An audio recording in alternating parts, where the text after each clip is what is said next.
추운 날씨에 수고 많으십니다. 반갑습니다. 왜 그래?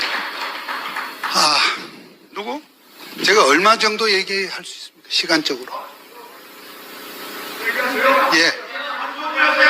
제가 좀 요새 바보 같다는 소리를 많이 듣습니다. 왜냐하면 윤 대통령을 지키겠다고 지난 1월 초에 민주평통 사무처장직을 제가 박차고 나온 다음에 국민의힘에서 무슨 공천도 컷오프되고 또 그렇게 우리 존경하는 이 정광훈 목사님과 이런 여러 가지 참 정말 중요한 소통을 거쳐서 국민의힘 자유통일당으로 출마까지 했다가 또 그런 여러분이 아시는 결과가 되고, 그리고 제가 한 1년 동안 조용히 그러면서도 뭐 또 걱정은 되니까 바쁘게 이렇게 조용하게 지내오다가 갑자기 연말에 이 사달이 나가지고 지금 대통령이 도와달래요. 도와드려야 됩니까? 어째야 됩니까? 예, 도와야죠. 자, 이 부분을요, 제가 할 수 있는 범위 내에서 힘껏 도울 것입니다. 그런데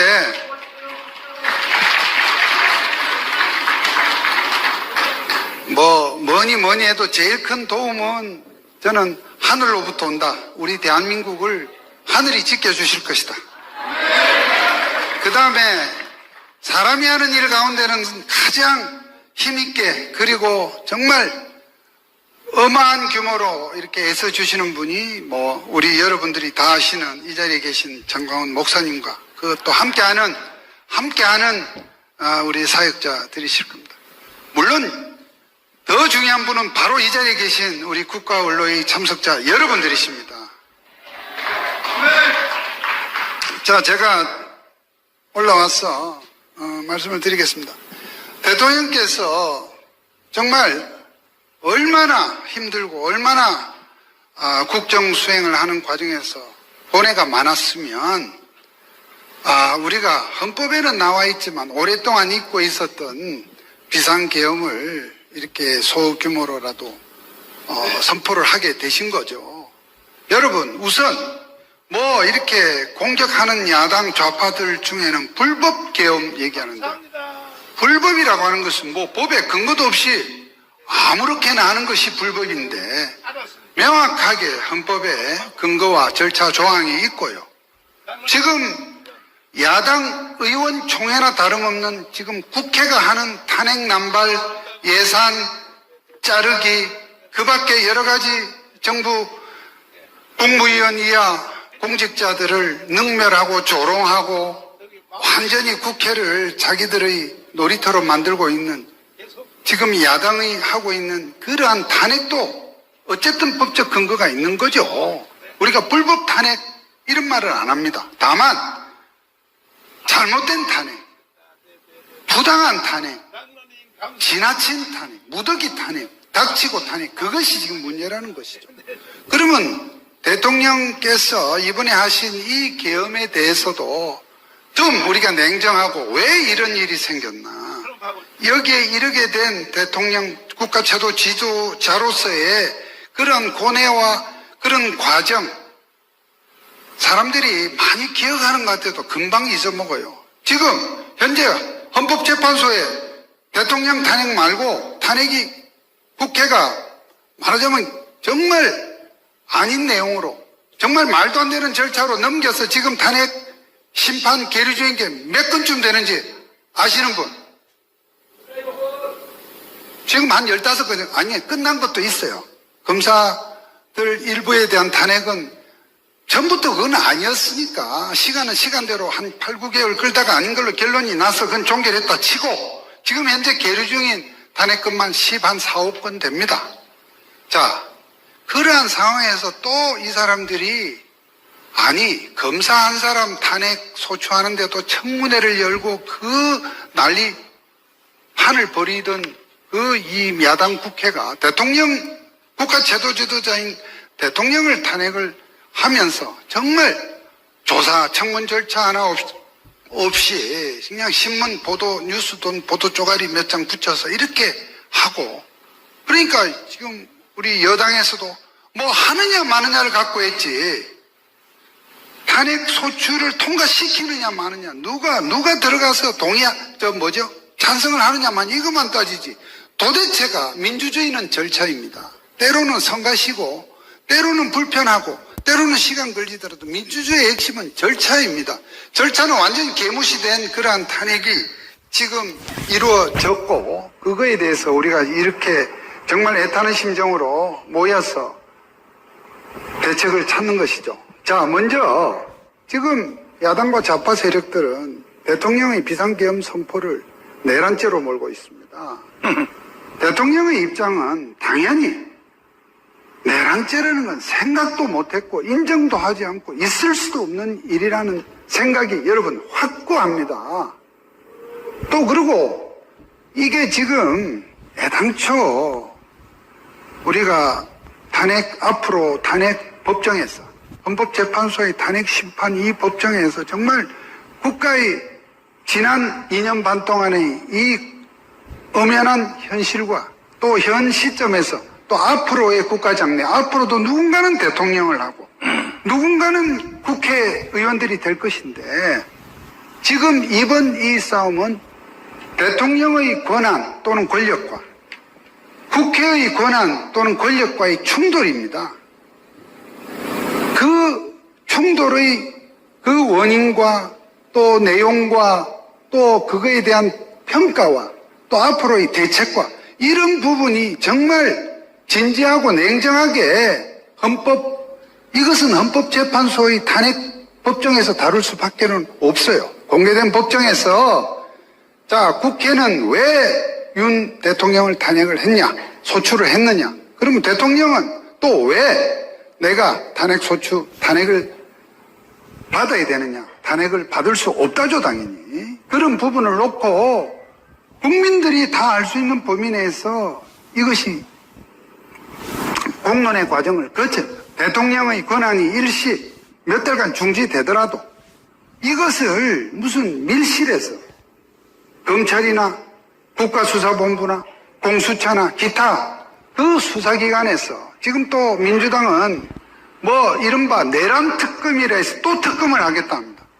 그런 수사기관의 수사관 앞에서 수사관이 뭐 조사할 것 같습니까, 여러분?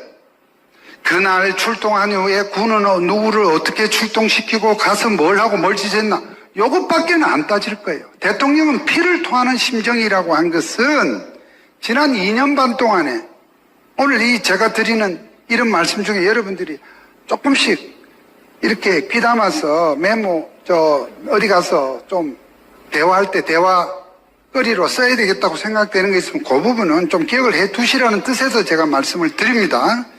그러니까 지금 수사기관에서는 그날 12월 3일 10시 반에 계엄 선포하고 그날 군 위통을 어디로 하고 그 전날 누구랑 만나서 했고 요런 개념에서 겨우 수사관 따위가 대통령을 앞에 놓고 따지겠다는 것인데, 대통령은 정말 대한민국 국가의 국정을 끌어오는 과정에서 지난 2년 반 동안 아무것도 할 수 없었던, 대통령이 되면서 공약했던 사항 하나 국회에서 법이 통과되지 않아서 할 수 없었고, 예산은 예산대로 잘리고, 내가 임명해서 지금 함께 국정 수행하는 무슨 장관, 방통위원장, 또 감사원장 다 저런 식으로 다 탄핵소추로 보내버리고 또 계속 그렇게 하겠다고 겁박을 하고 무엇을 할 수 있었습니까? 이러한 사항에 대해서 지금 공수처고 수사본부고 검찰 수사관 정도의 그 범위에서 그런 수사를 어떻게 하겠으며, 대통령의 그러한 정말 깊은 피 끓는 그 토로를 어떻게 거기서 담아내겠습니까? 저는 안 된다고 봅니다. 그래서 대통령께서는 탄핵법정에서 이것을 역사의 기록을 남겨야 한다. 내가 대통령을 권한이 충지되는 이 현재의 불이익과 국가적 손해도 불구하고 이렇게 하지 않으면 남은 임기 동안 대통령이 있으나 마나 식물 대통령인데 이러한 마음이 깔려있어요. 그런데 반면 야당 좌파의 계산은 이거를 내란죄로 만들고 앞에 자기네들이 저질러 놓은 온갖 국정농단, 저는 그것이 국정농단이라고 봅니다.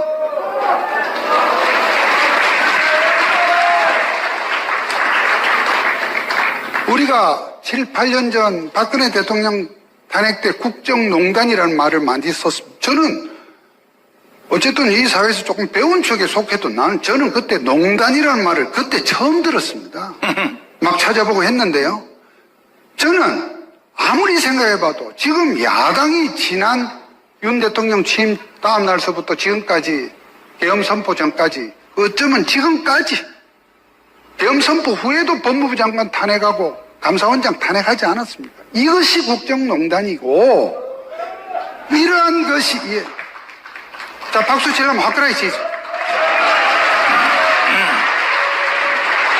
이러한 것이 국정의 난맥을 가져온 가장 큰 원인이고 이런 부분을 혁파할 수 있는 방법 이런 부분을 고치고 지금 민주당이 국회의석의 지금 60% 이상을 차지한 상태에서 국회 임기 동안 대통령은 아무것도 만약에 이번 계엄 선포니 뭐 이런 탄핵 소추가 없었다 하더라도 윤 대통령은 아무것도 할 수 없는 식물 대통령입니다. 여기다가 뭐 여당 내에서의 참 여당 대표라는 인물이 이게 도대체 대통령과 좀 이래저래 호흡을 맞추는 것과 달리 정반대로 놀고 있는 현상.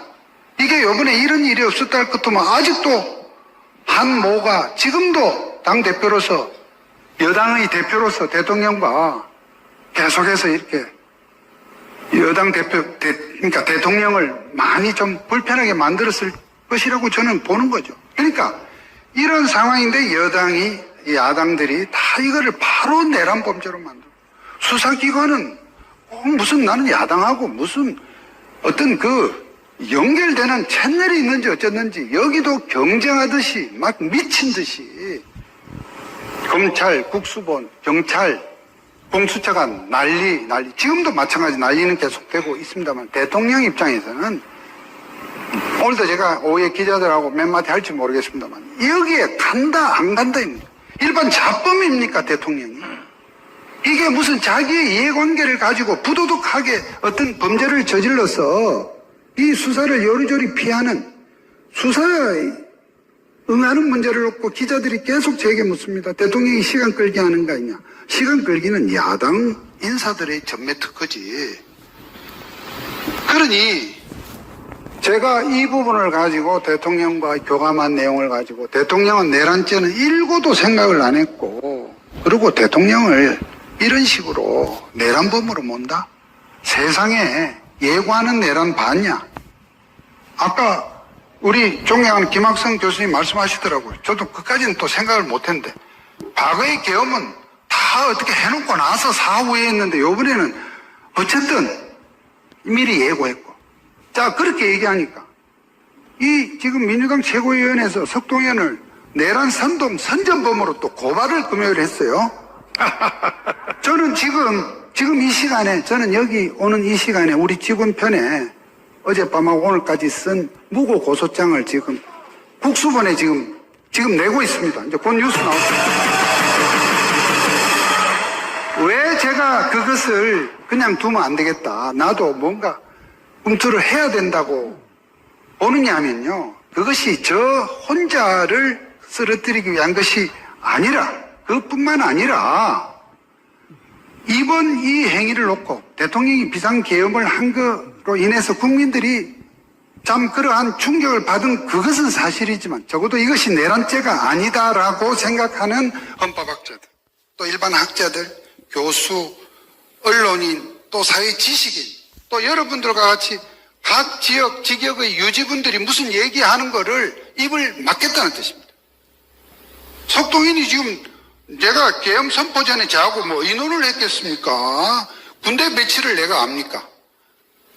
저는 이미 12월 3일과 4일 밤에 끝난 사항을 적어도 내란죄가 아니다라는 제 의견과 또 대통령도 그렇게 생각하고 있다는 얘기를 한 걸 가지고 이거를 원래 내란 선동 선전죄는요, 여러분들 앞으로 이제 여러분들도 항상 제가 말씀드리지만 우리도 이론 무장을 해야 합니다. 법에 내란 선동 선전죄는 어떻게 돼 있느냐 하면은 내란죄를 범할 목적으로 선동 선전, 범할, 우리가 미래형, 현재형, 과거형 그 정도 여러분 다 아실 겁니다. 앞으로 내란죄를 범하기 위해서 선동을 하고 선전한다는데 이미 계엄령은 끝났어. 그 계엄령을 우리는 내란으로 안 보지만 가령 야당처럼 내란이라고 주장하고 그거를 프레임을 씌운다 하더라도 이미 끝난 사실에 대해서는 제가 그러면 우리 대한민국 국민들은 다 의사표현의 자유가 헌법에 있습니까 없습니까? 여러분들 여기 오신 것도 내란 선동 선전이야 지금 민주당식이라면 여기 지금 대통령이 지금 윤 대통령이 지금 내란을 범했다고 생각하고 혼나야 된다 뭐 생각하고 있는 사람 손 한번 들어보세요. 없잖아요. 여러분들도 민주당 사고방식으로 하면 지금 롯데 소공동 롯데호텔에 내란 선동 선전범 한 몇백 명이 모여 있는 겁니다. 저는 아니다. 그래서 제가 이것을 어쨌든 대응을 해줘야 지금도 김학성 교수님을 비롯한 정말로 저명하신 헌법학자들 이건 내란죄가 아니라고 얘기하는데 앞으로도 생각만 하고 우물쭈물 말도 안 하거나 못하는 분들의 그거를 틀어막기 위한 것이다. 저는 그래서 입에 재갈을 물리는 이러한 정말 언제적 얘기입니까 이게? 그러한 행위를 차단하기 위해서는 저는 고소를 해서라도 내가 민주당 최고위원회에서 정했다니까 당대표하고 사무총장 이렇게 2명을 찍어서 지금 고발을 했고 그렇다는 말씀을 드리고요.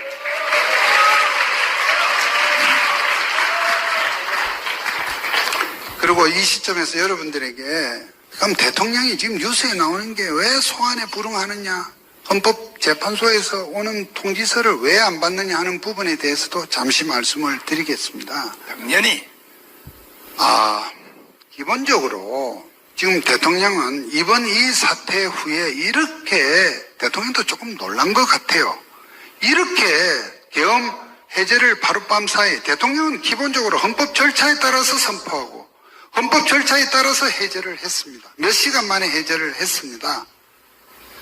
그렇게 한 상황을 놓고 며칠 만에 이걸 내란범으로 해서 수사기관이 꼭 무슨 달리기 하듯이 육군참모총장, 각 전술지휘사령관 이렇게 구속하고 이렇게 한다는 것은 정말 대통령으로서도 조금 예상 밖이었던 것 같습니다. 그런데 그 자체보다도 대통령은 아까 말씀드린 대로 이것이 정말 국가를 앞으로 자기 임기 동안 대통령으로서 꾸려나가는 것뿐만 아니라 앞으로 나올 대통령 등 앞으로 나올 국회와 이런 이 현재의 헌법 체제 하에서 국회 해상권도 없고 국회의원들이 야당이 150명 이상으로 뭉치면 정말 대통령은 허수아비가 되는 이런 부분을 고민하고 이렇게 했던 것을 이렇게 당장 나오라 이렇게 되니까 좀 더 기다려라 이런 입장인데요. 그냥 기다려라 미루는 게 아니라 어쨌든 법률적 대응을 위해서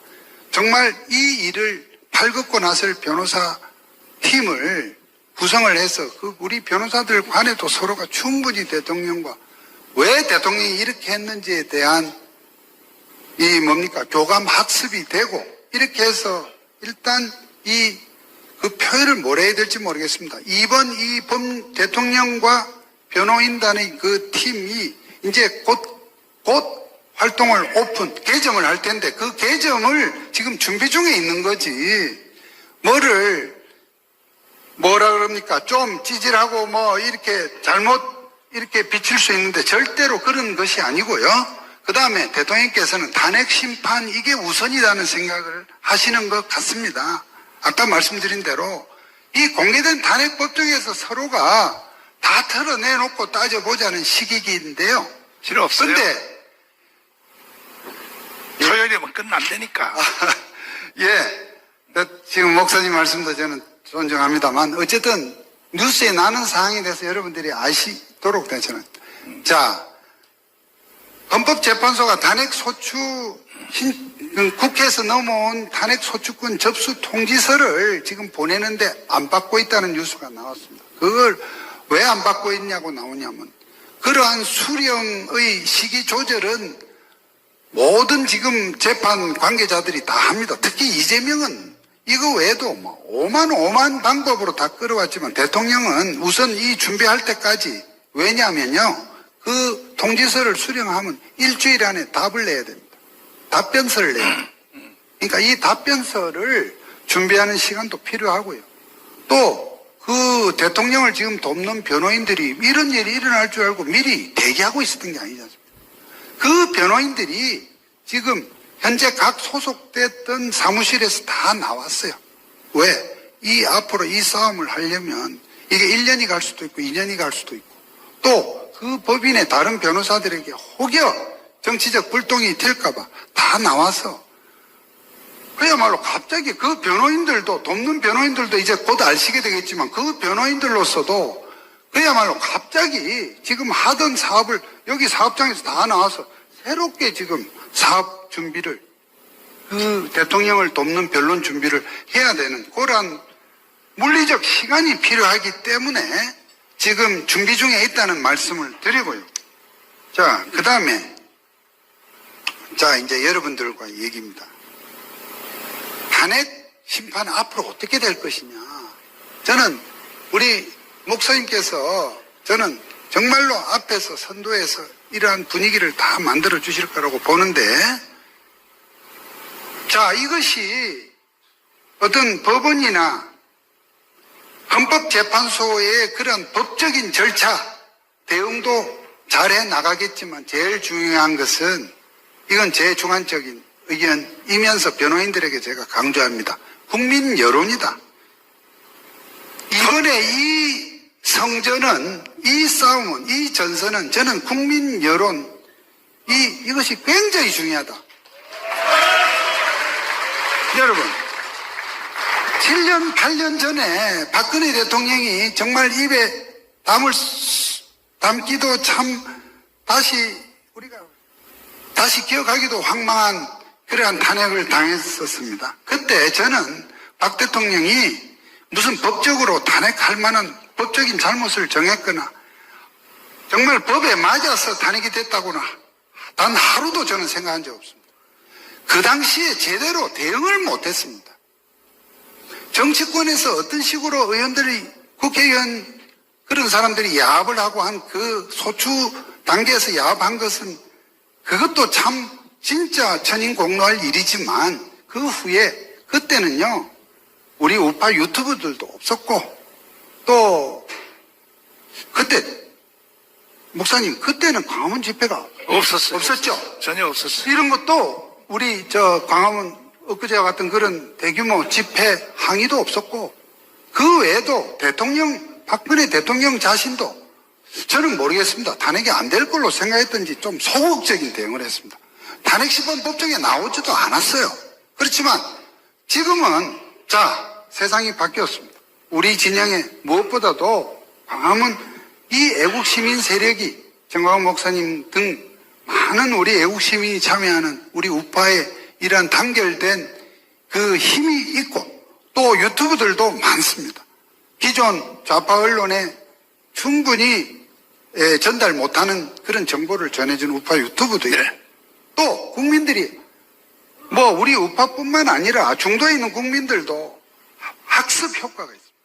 7, 8년 전에 우리가 어떤 상황을 지켜봤다는 것이 다소간에 다들 그런 학습이 돼 있고, 이게 아니었더라. 나중에 보니까 말이야, 무슨 박 대통령이 어디서 말이야 밀회를 하고 청와대에서 비아그라가 나오고, 대통령도 옷을 입어야 되는데 옷값 계산하는 것 같고 사람들이 무슨 그 당시 누굽니까 이런 사람들이 어떻게 하고, 최순실이가 독일에 말이야 3조인가 조단위 숨겨놓은 재산이 있고, 지금 최순실은 지금 생활비가 없어서 지금까지도 그런 지경인데, 그런 거짓말, 유언비어, 흑색선전이 난무를 했던 거 여러분 기억하십니까?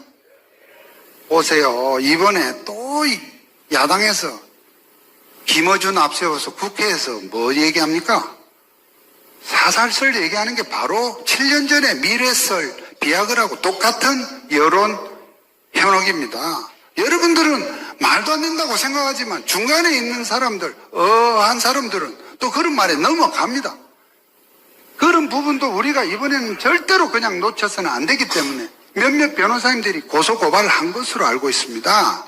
그런데 그것만 갖고는 안 됩니다. 여러분들이 뭉쳐야 합니다.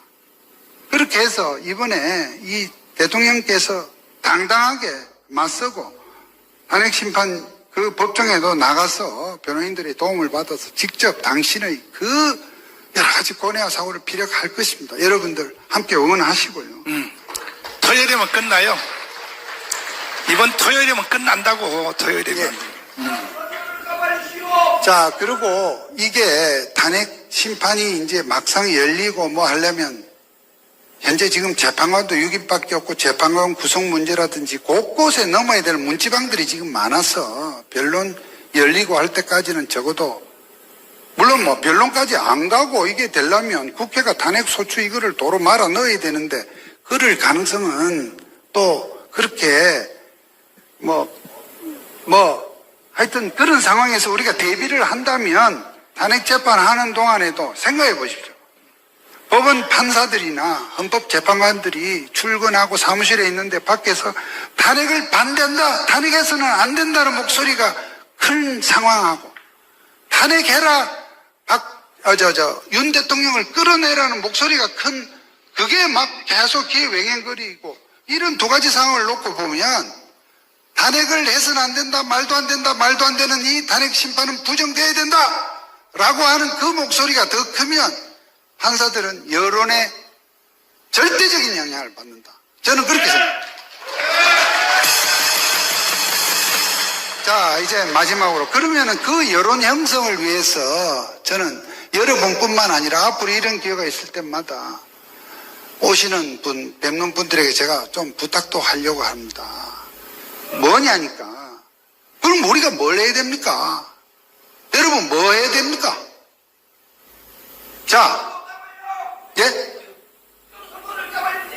자, 까발려도 어떻게 까발릴 거냐 이겁니다. 여러분 저한테 제가 묻는 것은 자, 까발려다 저분 말씀대로 그럼 어떻게 까발리는 것이 제가 대답할게요. 그런 상황이 있으니